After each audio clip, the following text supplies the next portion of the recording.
welcome back to another episode of the Catholic Buzz podcast. We're happy that you're joining us today. My name is Father Daniele, and I'm joined by Josh Sullivan. Hello. Welcome to you. Thank you very much. And Matt Van Milligan. Hello. Welcome, Matt. Today, we are well into our, first month of 2023. But every year on the Catholic Buzz podcast, we always look back to the year that was. And we've started a tradition of picking our top stories of the year. So we're going to do that today. We're going to do our top stories of 2022. So that means what we thought was the top story in the Catholic world for the year that was. So we're going to go through what each of us thought was the top story. You tell us a little bit about it, and we'll see where it goes from there. Yeah. All right. So we're going to start with a random draw here. Let me see who I picked. Josh. Oh, okay. Actually, mine. You're first. Yeah. I think one of the biggest ones that are in review is the church getting over COVID in a regular sense. And so if you remember, we were looking it up not too long ago, but like January of this year, I remember we actually ended up, when teaching at the college, we went back into online teaching Last only. year. Last year Yeah. at this time. So January of 2022. Right. And so then the churches kind of went back down into some restrictions and went into canceling any kind of extracurricular, only having masses, and you had the separation still of like only 50% capacities. You had the masks, the sanitations, you're not only receiving on the hand, all that kind of stuff were still in place at that time. It's slowly, so coming out of it though, that's what started in January. We slowly got out about March, I think, in our diocese anyways. Yeah. We slowly got into masks only. So we started lifting some of the restrictions. You still had to wear a mask.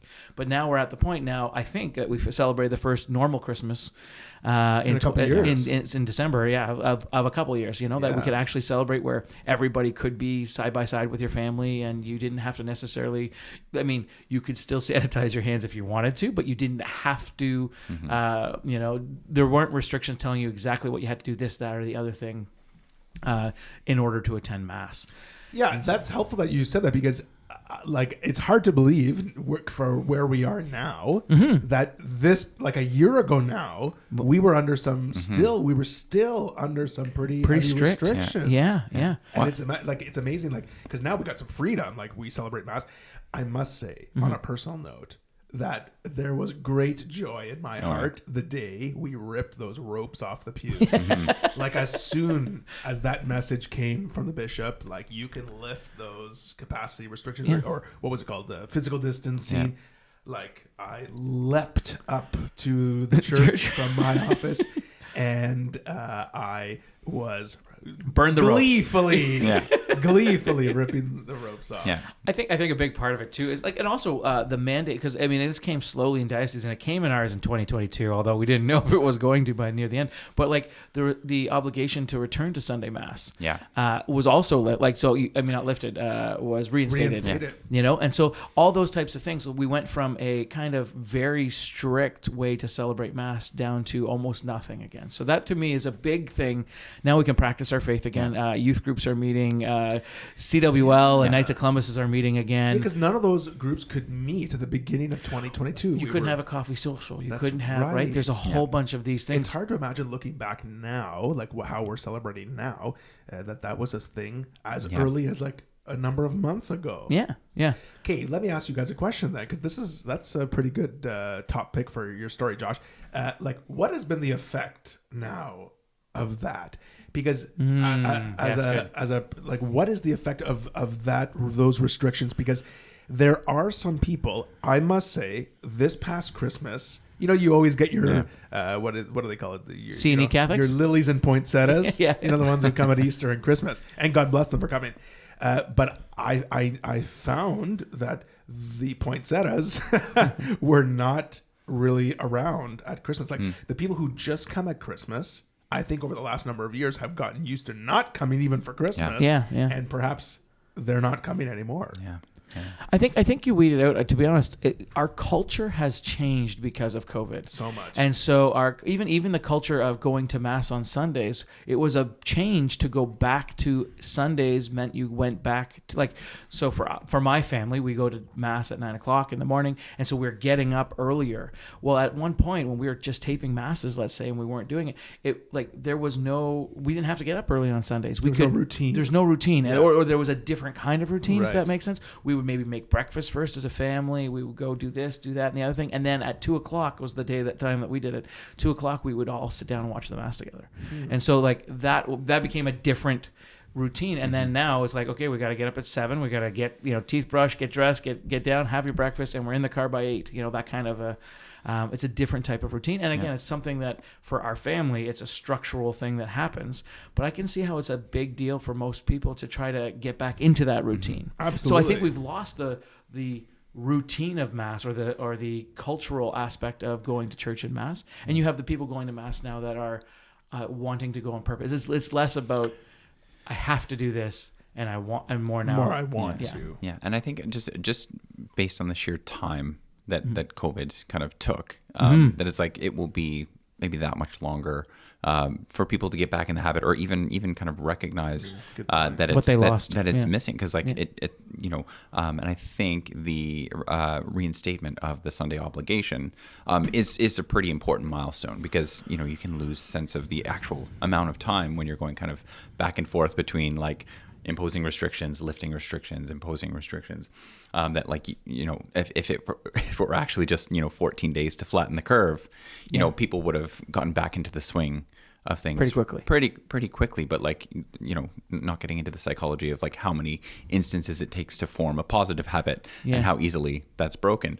That the way that you find out that the Sunday obligation has been reinstated is usually at mass, but you're not at mass to receive. So like it will take time for people to, and it may even take time for kind of the practical consequence, or kind of the spiritual fallout of people not attending mass for a year or 2 or 3 for them to recognize, to bring their attention to the fact that no, this is actually important. And that's a really good point. Like we reinstate the obligation for the Sunday mass and we announce it at mass, like for the people that are already there. And perhaps it could be a news headline. Like, I was going to say, how else do you do it? Catholics, Catholics, you're obligated to be at mass again. But okay, here's where number one, just as an aside, if you're listening at home today and you're still not back to mass and you're still watching on TV and you don't have a good reason to be at home, you have to get back to mass. You have to get back to Sunday mass. Sunday mass is an obligation. Watching mass on TV does not replace your Sunday obligation. Well, here's what I want to encourage people. If they think it does, right, then instead of eating a meal, just watch it on TV and tell me if you are less hungry or more hungry, because it's the same thing, right? So, but also I want to mention that we're making these announcements at mass. The people at mass, God bless them. The people at mass who have had their church opened and closed, restrictions set and removed, and they're joyfully worshiping the Lord on Sunday. Like I love them. Kudos to them for sticking through, and kudos to them for really allowing the Lord to call them back to celebrate Mass each Sunday, because they're there and they love it. So God is working through them. So much props from me to all the people who are attending Mass on Sunday. Agreed. I mean, even actually to kind of point out too, at this point last year, we might not have even been able to sing at church. Right. Like, isn't that just something to like, wow, oh my goodness, like you were able to have a cantor and stuff, but singing as a congregation was like highly not as encouraged. Not encouraged, I think was the words. Yeah, not encouraged. Not everyone followed it, but that's a topic for maybe when we're off the air. So that's your top a big one coming out of COVID. Yeah. I love it. I think that's really good because it made me remember that, hey, we were in this situation not that long ago, because it does feel like it's a long time ago.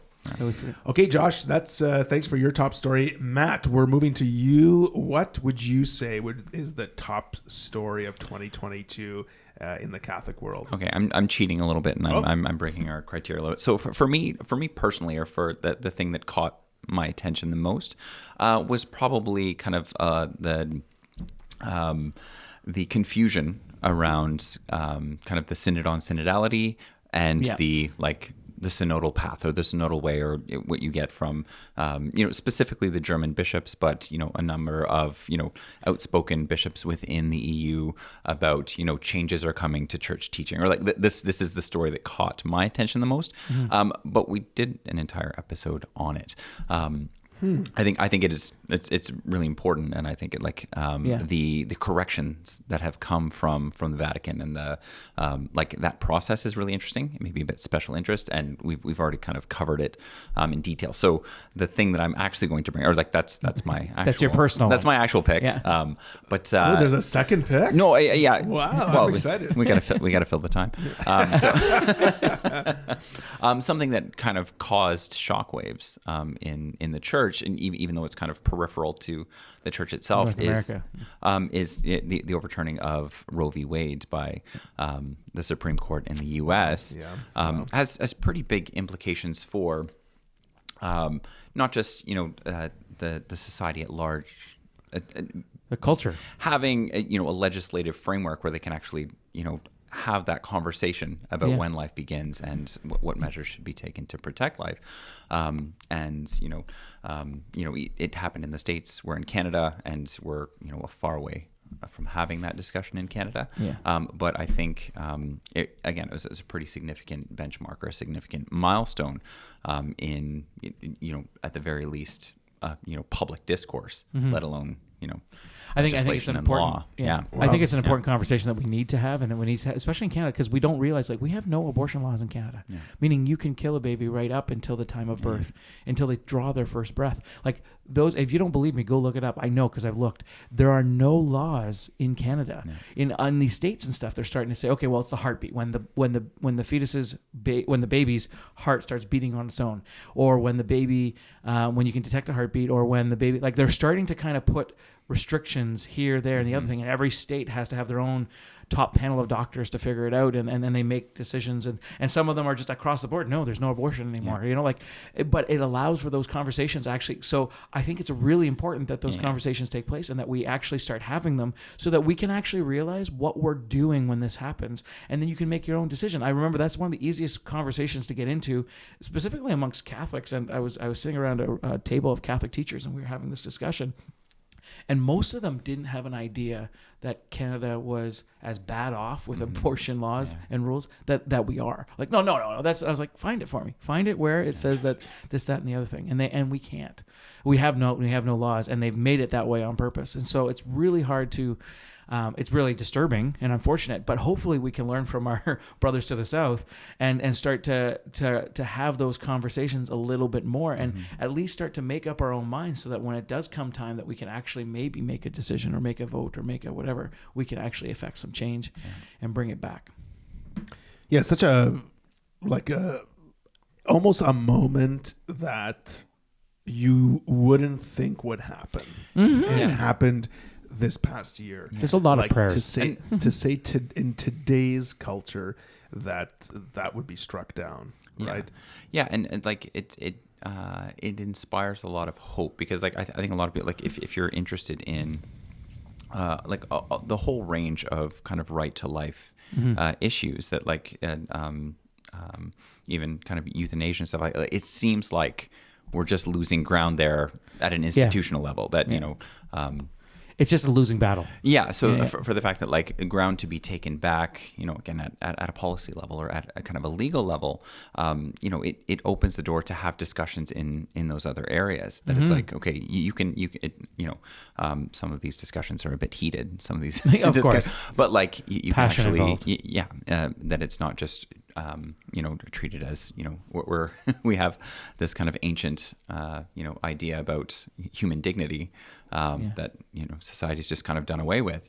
The fact that there's actually a pretty large amount of public sentiment supporting the dignity of human life, I think is pretty significant. And looking at how many states as well had what do they call it, trigger legislation, where as soon as it was overturned, state level legislation went into place for their immediately. own. Yeah, it's crazy. Yeah, it's a beautiful thing actually, that it does give hope, right? Because it does often feel like Catholics, Christians, people of goodwill, lose these fights all the time, or the way we appreciate life, the way we see life as beautiful, and it always feels like we're always in this uphill battle, always like, this was a moment where we could feel like, hey, this is worth praying for, this is worth dialoguing about, and I think a lot of people now, a lot of people are obviously happy or relieved or joyful to hear this news, but with anything that has to do with abortion, me is going to twist gets it. Violent Yep. and hysteric, Passionate. and there were a lot of demonstrations after. There was a lot of protests. There was a lot of violence afterwards, and that's always a horrible thing. But I think maybe this shows us, because I often feel like there's no room anymore today to have these conversations, this dialogue in society. It's like there's no room for that anymore because no one knows how to dialogue about topics that are difficult, right? But you see that like these states have overturned these things. Like obviously there's enough of like I think it brings hope for me again back to, it feels like no one else agrees with me other than my few Catholic friends that are on the same page. You know what I mean? And like when you go to if you're going to stand in the life chains and those types of things, or you have those enter into those discussions, there are very few people that are on board and doing the same kinds of things. However, when you see all of a sudden state legislature immediately banning it along with the state, like it just kind of goes boom, boom, boom, boom, and you realize, oh my goodness, no, we don't. It's not like 98% of the population agrees with abortion and the 2% that are weird don't. You know what I mean? Like that's not what it is. It's actually more of it's a struggle. It is an actual uphill battle, and we're like it's a 50-50, and maybe less or more. I don't know, but like it's more of a winnable. It's more of a winnable battle if you can use prayer and logic to show people this. Like we can actually, this is something we can actually bring to the forefront potentially. Yeah. I mean, maybe not in Canada while certain people are in power, but we could probably, with enough prayer, we can definitely get anything's possible. Well, and I think that's the case. Like it's worth still praying for. It's 100%. Worth still. And actually, recently I had this conversation about this Roe v. Wade with some Americans that were visiting our parish, and they said that they were still going to the March for Life this year. Of course. And because they were still supporting this cause with prayer, because they felt like even though this was a victory and this was something to be celebrated, that there are still inner workings of government trying to replace this law with other things. And I remember my disappointment. And I'm not one to really get into American politics. It's not it's not my jam, But I remember my disappointment after the Roe v. Wade was overturned. President Joe Biden called it a tragic mistake, and he said it was a sad day for the country. And I just remember being disappointed with a comment like that. Not only because Joe Biden says he's a Catholic. Yeah, which is maybe a whole other discussion. We could bring that up as a whole other thing. But I thought, that was not in my view the right response for a leader of a country to say on such a day that brought such momentous change to the country. One of the things, it's interesting. One of the complaints that I've heard about this being overturned is the country has no way of understanding how many babies are now going to be born because it's illegal to commit abortions. And I like thanks be to God. I know. I was thinking like they're saying it as a negative thing, like we are going to have so many children that need childcare and need like teachers and we have no way of control. And I was like, that's not a negative thing. Yeah. That's not a bad thing. This is a great thing. Yeah. Alongside the discussion about how are we going to keep our economy going and produce jobs. And, we have to let more immigrants come in because we don't have enough people. It's so backwards or so two-faced. I should say the conversation. We have to let more immigrants in because we don't have enough people. And then what are we going to do with all these babies that are going to grow up and need teachers? And it's just such a complete two-faced argument whenever you're talking with them. Yeah. We have one solution. All right. So thanks, Matt, for your pick for the top story of 2022. I think that was a top story across the world. Yeah. Across North definitely North America. Yeah. But I think Catholics around the world going on this talking about hope. I think it gave hope to a lot of Catholics, Christians, and like I say, people of goodwill all over the place. All right, time for my pick for the top story of 2022 when it comes to the Catholic world, and I think you know what I'm going to say. I'm going to say the Pope's visit to Canada. Getting to shake his hand? No, not me meeting the Pope, but the Pope's visit to Canada. Yeah, I agree. Me meeting the Pope was an aside. For you, I was doing that thing, I see. You on the personal level, and then on that. I hall. see. That's, Yeah. I must say, it was a graced moment to meet the Holy Father and to serve as the Master of Ceremonies for his papal mass at St. Anne de Beaupré. It was a graced moment, one that I'll remember for a long time. But the top story I'm referring to is his visit to Canada in general, and maybe everything surrounding it. I think what happened was really amazing because, obviously since the discovery in Kamloops, where there was 215 supposedly unmarked graves located, there's been a real hurt in Canada. Not just for the Indigenous people, but for all people. There's been this sadness. I think it's been weighing on our hearts. It's been weighing. It's this cloud over our country, right? And I think what the Catholic Church should be doing is helping people heal. Doesn't matter what. Doesn't matter what is the problem, right? We should be helping people heal. And I think even though that happened in, I believe, May of 2021. And it took some time. Really, in the life of the church, it didn't take much time for the Pope to come to Canada. He came in July of 2022. And he took his breaks and stuff so he could make it here for it. Right? Yeah. We talked about that. But also the process behind that. Now, there's criticism everywhere, and there's people will say, well, where are the facts and where are this and that's not what I want to get into. I want to just look at what happened with the Pope's visit, because the Vatican responded, the Catholic Church across Canada has responded, and whether it's received well or not, there's going to be criticism for everything. I think the Vatican had invited a delegation of Indigenous peoples from Canada to visit with Pope Francis in April of 2022. That took place in Rome. I think there was some healing going on there. People were able to share their stories. I remember seeing the image of Pope Francis very intently listening to people as they shared their stories with him. Very moved, and he then went on his visit to Canada, said how moved he was by those stories. Then the Canadian Conference of Catholic Bishops sort of trying to organize themselves, whether it was a moment of panic or not, like, oh boy, we got to do something about this. That's probably, like, in reality, probably part of it, but also a genuine effort to say, hey, let's add to the healing process here. Let's contribute to the healing process. So the Canadian bishops were sort of getting organized on their own to start this journey of healing in Canada. Pope Francis announced shortly after the delegation in Rome that he was going to visit Canada, which was just like a 2 months notice or 3 months notice of his visit. So kudos to the people who were involved. Kudos to the people who organized that visit, to the Indigenous people who traveled. Some traveled far to see Pope Francis, to just, and I say to see Pope Francis. They weren't there to see him. They weren't there to say, oh, look, there's the Pope. They were there to hear his words. And then I'm going to give more kudos out to Pope Francis, who spoke well when he was here. He apologized.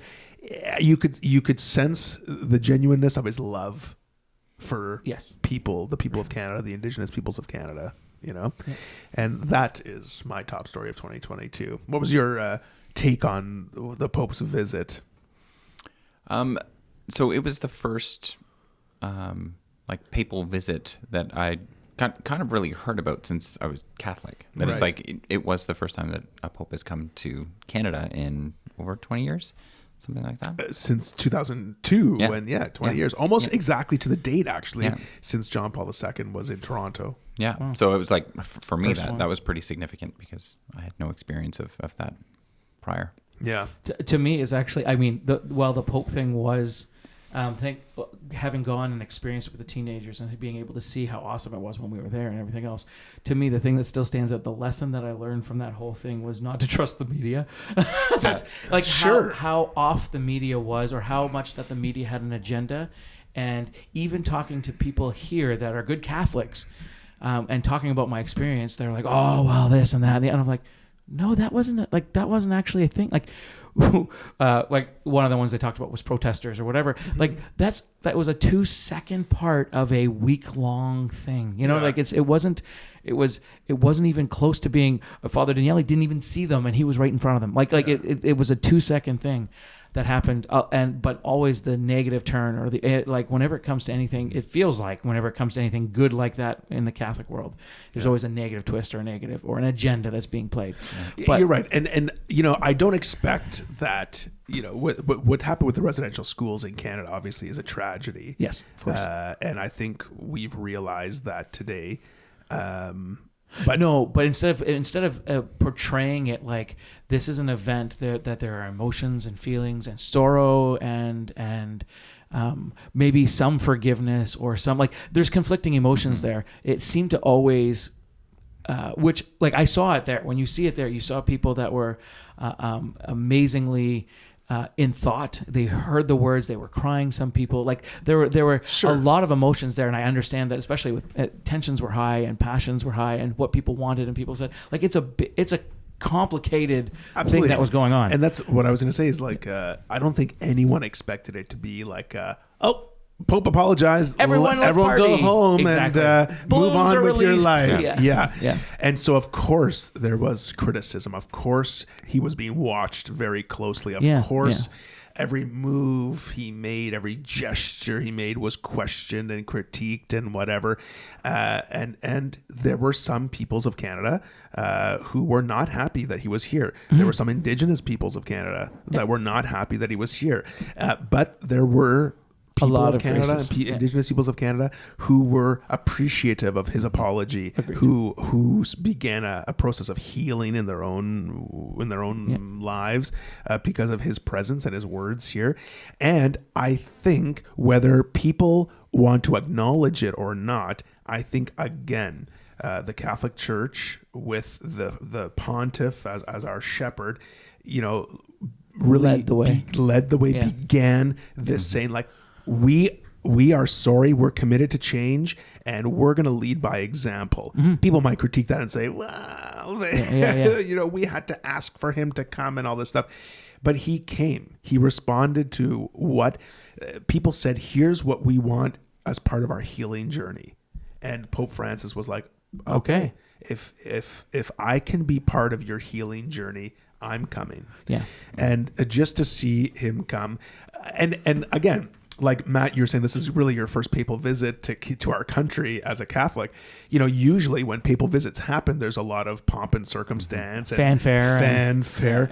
And this visit, there really wasn't any. It was more of a, every time the Pope travels through the streets, you're going to have people who wave, But even at Mass and stuff, they were only giving so many to Indigenous versus just the regular people that wanted to get, like, who wanted to see the Pope. They were giving it out to tribes and to, like, they were specifically trying to allow those who wanted to be there and needed to be there, maybe, or who've been hurt in the past. Yeah.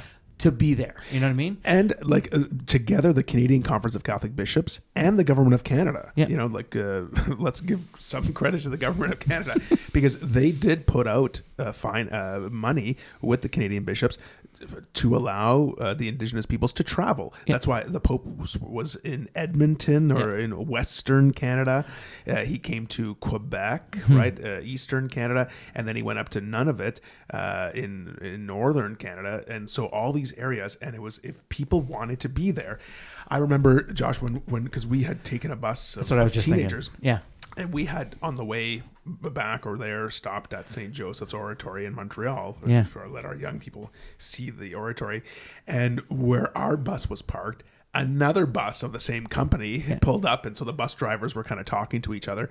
And on his bus was a delegation of Indigenous peoples from all the way up in Like Kenora Yeah, or something, yeah. like It was way up huge. northern Ontario. Like and they had been traveling, like we had come from North Bay. Mm-hmm. So it was a 9-hour journey for us. I for think. us. For and us. for them, they were on like day 2 of their journey To get there. and it was just beautiful. It Full was bus, beautiful, yeah. and like talking to some of the people on the bus was a great experience too. They were responding to this call, like, hey, we've asked the pontiff to come and apologize. We're going to be there. Like Yeah. we're gonna be there to hear it, and we want to hear it with our own ears. Yeah. And some of them had shared And to be like part of it, I think they be wanted part to of it. be there. And some of them shared like some of them said like, I'm here for my mother. Yes. Who can't be here. Exactly. I'm here for my relative Yeah. who can't be here. It was just it was really touching. The overall experience was really touching. Talking to people on the ground there was really beautiful. So I think, yes, I think it was really good. Your observation there that what the media reported about that event wasn't what was happening on the No, ground. and it was. I think it's correct to I say. think. I wish I could have everybody that I know come with me to it, because it was just a completely different.